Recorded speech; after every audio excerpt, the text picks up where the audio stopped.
ख्वाजा गरीब नवाज ने हिंदुस्तान में इतनी तबलीगें की, किसी पर बदअकीदे का टैग नहीं दिया, लेकिन हमारे यहाँ क्या है, PWD का ठेका बंटता है। बहराइच तुमरा, गोसाईगंज तुम ले लो, फला वहां तुम बैठना, वहां का इख्तिदार तुम्हारा। नहीं भाइयों, ऐसा नहीं करना। मुसलमानों, ये बंटवारा खत्म करो। पैजामा छोटा तो फला साहब, माथे पे निशान तो फला साहब। ये सब क्या है? हो सकता है कि पैजामा कहीं टेलर की गलती से हो गया हो। तुम पैजामे और माथे के दाग में फंसे रह जाओगे और कौम को बर्बाद करने की ताकतें पीछे हमलावर है। कान खोलो, अपनी आंखों, अपने दिल के कानों से सुनो। अगर तुमको कामयाब होना है, मैं बारहा कहता हूँ, अगर कामयाब होना है तो कुछ नहीं करना, बस अपने नबी की सीरत को अपना लो। सुभान अल्लाह। उलमाए हक की बात नहीं कर रहा हूँ मैं, उलमाए सू। क्या किया? तुम फला हो गए, तुम पर फतवा, वो फला हो गए फतवा। इतना फतवा दे दिया है कि आम जनता परेशान। अब आम जनता सोच रहे हम किसके पास जाए, उनके पास जाए, बदअकीदा लो, फला के पास बैठ के बदअकीदा। मतलब किसी के पास बैठने से कोई बदअकीदा हो जाएगा? ये हमारी आपकी मेंटालिटी को हमें बदलना पड़ेगा, हमारी सोच को हमें बदलना पड़ेगा, मुबद्दल करना पड़ेगा। जलसा करते हो करो, जुलूस निकालते हो निकालो, लेकिन सूफिया ने फरमाया कि नफली नमाजें भी पढ़ो। मिलाद मनाना है तो कुरान की तिलावत भी करो। ये मिलाद मनाने का तरीका। और मैं बता दूं कि मिलाद कहते किसे हैं? मिलाद कहते हैं कि सरकार की आमद पर खुशियां मनाना। सुभान अल्लाह। यानी आमद पर खुशी का इजहार करने का नाम ही मिलाद है, क्योंकि हर वो चीज जायज है जो कुरान और हदीस की असल से साबित है। अगर उस तरीके से मिलाद मनाए तो जायज है। अब सूफिया कहते हैं कि आपके पास वो ताकत, वो सलाहियत, उतनी दौलत ना हो तो कैसे मनाए?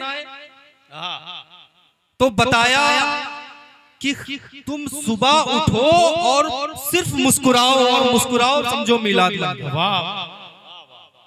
यानी कुव्वत नहीं, इस्तिताअत नहीं, दौलत नहीं, तो क्या करें? तो कहा सुबह उठो, नहाओ, इतर लगाओ और निकलो तो मुस्कुराते निकलो।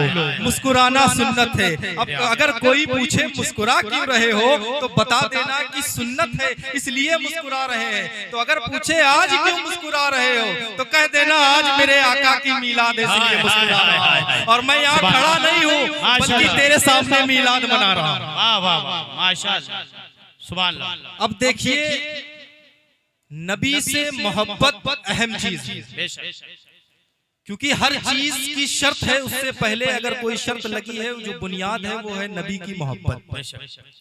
तो अब अगर आप नबी से मोहब्बत करेंगे तो आप उनके करीब जाएंगे, और जब करीब जाएंगे तो नबी आपसे कहेंगे कि अगर, क्योंकि मैंने बहुत सारे ऐसे वाकयात, नकीब साहब, मैंने सुने हैं कि कोई औलाद ऐसी भी है जो बाप को नहीं मानती, माँ को मानती है, या माँ बाप को मानती है तो भाई बहन को नहीं मानती, भाई बहन को नहीं मानती है तो रिश्तेदारों को नहीं मानती, या रिश्तेदारों को मानती है तो पड़ोसियों का ख्याल नहीं रखती है। लेकिन मेरे नबी की मोहब्बत देखिए कि नबी से जब आप मोहब्बत करेंगे तो मोहब्बत से आप उनके करीब जाएंगे, और जब करीब जाएंगे तो मेरे नबी आपसे कहेंगे कि तुमने मुझसे मोहब्बत की है, तो आओ इस मोहब्बत को अगर कामिल करना है तो पहले माँ से मोहब्बत करो, माशाअल्लाह, फिर बाप से मोहब्बत करो, फिर रिश्तेदार से मोहब्बत, क्या कहने हैं, हत्ता कि अपने पड़ोसियों का ख्याल रखो। तो लोगों ने कहा ख्वाजा अवैसे करनी अपनी माँ की खिदमत में इतना मशगूल हो गए कि हुजूर का दीदार नहीं कर सके। तो सूफिया ने कहा ऐसा नहीं था, बल्कि हजरत अवैसे करनी को अपने नबी से इतनी मोहब्बत थी कि माँ की खिदमत में मशगूल रहे और नबी का मिलाद मनाते रहे और उनसे मोहब्बत करते रहे। ये है हजरत अवैसे करनी। एक साहब थे, मैंने उनसे कहा कि जो आप जश्न बुखारी मनाते हैं, इसकी भी तो दलील कुरान से नहीं है। जश्न खत्मे बुखारी जो मनाया जाता है, इसकी दलील आप कुरान और हदीस से साबित करें ना। आप समझे नहीं, हमने कहा समझाइए। हम समझे नहीं, समझाइए, हो सकता है कि हम अपनों को समझाते। तो उन्होंने कहा ये जो जश्न बुखारी हम मनाते हैं, इसमें बुखारी पढ़कर जो आलिम बना तो उसके बनने का जश्न हम मनाते हैं, जो उसको पढ़कर मुफ्ती बना उसके बनने का जश्न मनाते हैं, जो उसको पढ़कर मुहद्दिस बना उसके बनने का हम जश्न मनाते हैं। तो मैंने कहा अच्छा, यानी बुखारी से जो बने उसका जश्न मनाओगे, और जिससे बुखारी बनी, जिसका चलना बुखारी, जिसका देखना बुखारी, जिसका खलवत में रहना बुखारी, जो सर से पांव तक बुखारी, जो खामोश रहे तो बुखारी, उस मुस्तफा का जश्न कब मनाओ? जिंदाबाद जिंदाबाद माशाअल्लाह। तो आप मुबारकबादी के हकदार हैं, आप उस नबी के मानने वाले हैं जो सर से पांव तक मुबारक। अरे आप तो उस उम्मत से ताल्लुक रखते हो जिसको खुद नबी सलाम भेज रहे हो। हजरत इब्राहीम ने सलाम कहा है आप लोगों को, अगर आप तक नहीं पहुंचा है तो मैं आप तक पहुंचा रहा हूं। कौन भेज रहा है? भेजने वाले नबी, और हम तक ये सलाम लेने वाले हमारे मुस्तफा।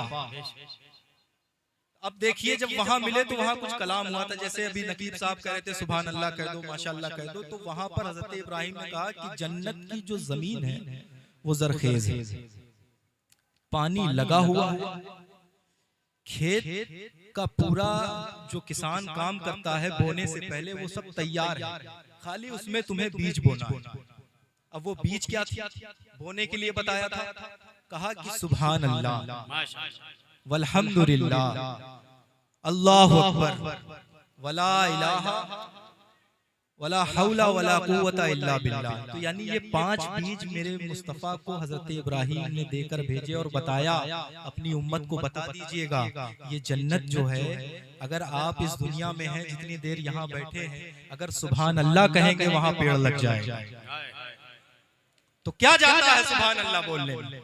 आपके एक बार सुभान अल्लाह कहने से अगर जन्नत में एक दरख्त तैयार हो रहा है तो मैं कहूंगा वो बहुत बेवकूफ किसान है कि खेती तैयार, पानी लगा हुआ है, खाली बीज डालना है, फिर भी काहली कर रहे हो, तो क्यों नहीं कहते सुभान अल्लाह? सुभान अल्लाह सुभान अल्लाह बोल के भाई। मोहतरम हज़रात, ये मेरे नबी की मोहब्बत है कि आज ये जो जलसा हमने सजाया, और ये सबसे बड़ी चीज की अल्लाह की तौफीक है, वरना मालदार तो बहुत पड़े हैं, सुनने सुनाने वाले बहुत पड़े हैं, तमाम आप लोग को मिलेंगे सुनने वाले, लेकिन मेरे नबी की मोहब्बत अपने उम्मत को लेकर कितनी थी, ये जरा गौर कर लीजिए कि अभी पैदाइश का दिन, अभी पैदा हुए और सर सजदे में चला गया, और क्या कह रहे हैं? अल्लाहुम्मा अग़फ़िर ली उम्मती, बाज़ रिवायतों में है रब्बि हब्ली उम्मती। तो हजरत सारा ने जब ये सुना तो अल्लाह तबारक व तआला ने जिब्राइल से कहा, है जिब्राइल देखो मेरे मुस्तफ़ा को, अभी पहला दिन है, अभी जमीन पर आए हैं और सर सजदे में है, तो जो महबूब अपनी उम्मत को अपनी पैदाइश के दिन नहीं भूला, कल क़यामत के दिन अपनी उम्मत को कैसे भूल सकता?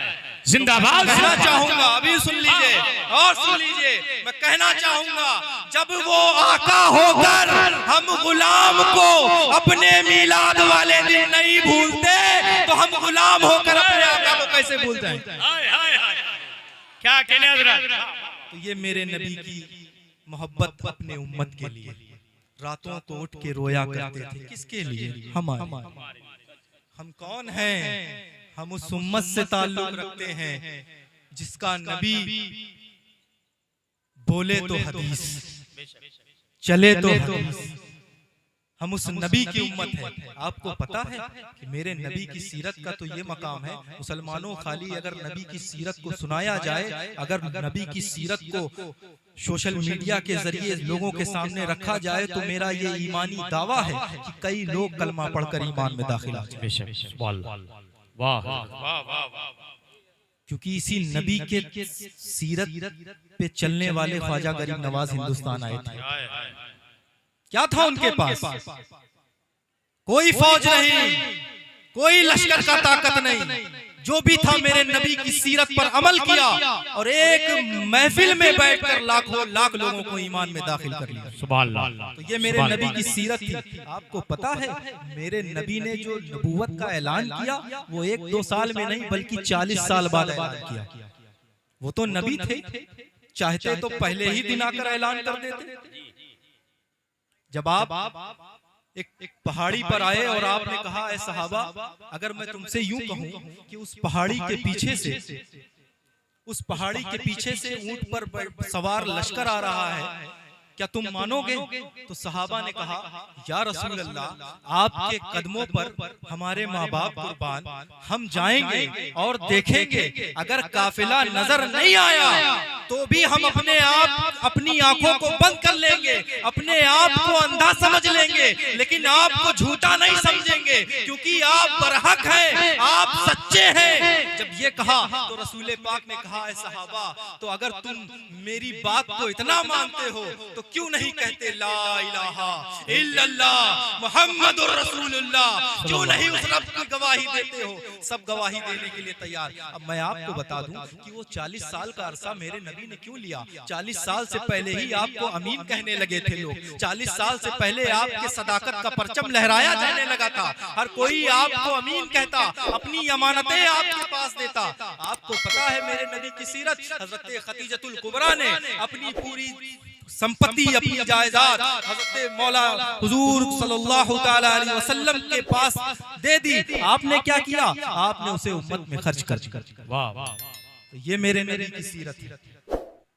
मेरे नबी की सीरत तो ये है कि जब मक्के में दाखिल हुए, फतह मक्का किया, तो लोग घबरा रहे थे, लोगों के होश फाख्ता हो रहे थे। आज आखिर वो दिन आ गया जो आज हमने नबी के कदमों पर कांटे बिखेरे थे, उजड़ियां डाली थी, उनको उल्टा सीधा बोला था। आज वो वक्त आ गया है, आज वो हमें खत्म कर देंगे। इतना सोच ही रहे थे कि हुजूर आए और एक ऊंची जगह पर खड़े होकर कहा, जो जहां भी हो रुक जाए। हालांकि उस वक्त आपका इख्तिदार मक्का पे हो चुका था, मक्का फतेह हो चुका था। चाहते तो कुफ्फारों की ईंटों से ईंट बजा देते, लेकिन मेरे मुस्तफा करीम का मिजाज देखो, इख्तिदार हाथ में है, लेकिन जुल्म और तशद्दुद नहीं, बल्कि सबको माफी दे रहे हैं। सुभान अल्लाह। अरे माफ कर। ये हमारे नबी की सीरत है। सदियों की लड़ाई, सदियों की रंजिशें एक चुटकी में खत्म कर सकते हो अगर तुम अपने दिल में नबी की मोहब्बत का चिराग जला लो। आपको पता है कि मेरे नबी ने ऐसे ऐसे लोगों को माफ किया है जिसकी उम्मीद हम और आप नहीं कर सकते। वक्ती तौर पर हम जज्बाती हो जाते हैं, कोई बात किसी ने कुछ कह दी तो हमें बुरा लग जाता है। अरे फला साहब तो बहुत ऊंची आवाज में बोल गए, मेरा दिल दुखा दिया। मैं आपको बता दूं, आप परहेज करें उन सारी बातों से जिससे किसी का दिल दुखता। ये हमारा मजहब इस्लाम हमें बहुत ऐसी तालीम देता है जो रसूल पाक के सदके तवस्सुल तक हम तक पहुंचती। मुसलमानों, तुम्हें कुछ करने की जरूरत नहीं, खाली अपने नबी की सीरत पे अमल कर लो। तुम्हारे नबी ने कहा कि अपने पड़ोसियों का ख्याल रखो। तुम्हारे नबी ने कहा कि सफाई आधा ईमान है। आज मुसलमानों के मोहल्ले में चले जाओ तो पता चल जाता है, गंदगी देख के यहाँ मुसलमान बसे होंगे। बहुत अफसोस की बात है। जो हमारा कैरेक्टर था, जो हमारा इखलाक था, वो लोगों ने ले लिया और लोग कामयाब हो गए और हम वहीं के वहीं रह गए। और ये बहुत अफसोस की बात है। जलसे जुलूस होते रहेंगे। देखिए, जलसे की कामयाबी तादाद पर नहीं है, जलसे की कामयाबी तादाद नहीं है, बल्कि वो जलसा कामयाब है जिसमें बैठने वाले शख्सों में से कोई एक शख्स उस जलसे में बताई हुई बातों पर अमल कर ले, तो समझो वो जलसा दुनिया में भी कामयाब है। सुभान अल्लाह, सुभान अल्लाह। तो हमें कुछ करने की जरूरत नहीं है। कहते नहीं है फला साहब की बड़ी तबीयत खराब, हजरत ताबीज लिख दें, हजरत ताबीज लिख दें। मैं कहता हूं तुम ताबीज की बात करते हो, एक साहब आए थे वो मिशन की बात कर रहे थे। वो कह रहे थे हम एक मिशन चला रहे हैं, एक मिशन है, ये फंड है, इसमें आप दीजिए और हमारा मिशन आगे बढ़ाइए। मैं कहता हूं कोई मिशन की जरूरत नहीं हमको। मुसलमान, जिस दिन तुम अपने आप को समझ जाओगे, चलता फिरता मिशन बन जाओगे, जहां तुम चलोगे वो जगह मिशन बन जाएगा, जहां तुम बैठोगे बैठना मिशन हो जाएगा। तुम्हें कुछ करना नहीं है बल्कि अपने नबी की सीरत को अपनाना। मैं आपको बता दूं, सूफिया ने 700 साल हो गए हैं, आज तक किसी पर बदअकीदे का फतवा नहीं लगा। ख्वाजा गरीब नवाज ने हिंदुस्तान में इतनी तबलीगें की, किसी पर बदअकीदे का टैग नहीं दिया। लेकिन हमारे यहाँ क्या है, PWD का ठेका बंटा है। बहराइच तुमरा, गोसाईगंज तुम ले लो, फला वहां तुम बैठना, वहां का इख्तिदार तुम्हारा। नहीं भाइयों, ऐसा नहीं करना। मुसलमानों, ये बंटवारा खत्म करो। पैजामा छोटा तो फला साहब, माथे पे निशान तो फला साहब। ये सब क्या है? हो सकता है कि पैजामा कहीं टेलर की गलती से हो गया हो। तुम पैजामे और माथे के दाग में फंसे रह जाओगे और कौम को बर्बाद करने की ताकतें पीछे हमलावर है। कान खोलो, अपनी आंखों, अपने दिल के कानों से सुनो। अगर तुमको कामयाब होना है, मैं बारहा कहता हूँ, अगर कामयाब होना है तो कुछ नहीं करना, बस अपने नबी की सीरत को अपना लो। सुभान अल्लाह, सच